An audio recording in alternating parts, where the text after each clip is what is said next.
Happy new year వచ్చేసింది జోరుగా, hearty welcome చెప్పేద్దామా హాయిగా.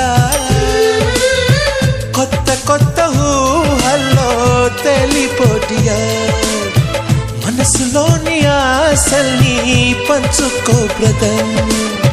గుండెలోని భావాలు గుప్పుమన్న ఈ వేళ, కదిలల్లే కాలపు కన్నెకి టాటా చెప్పుదామా. జనవరితో అడుగులు వేస్తూ ముందుకి పోదామా.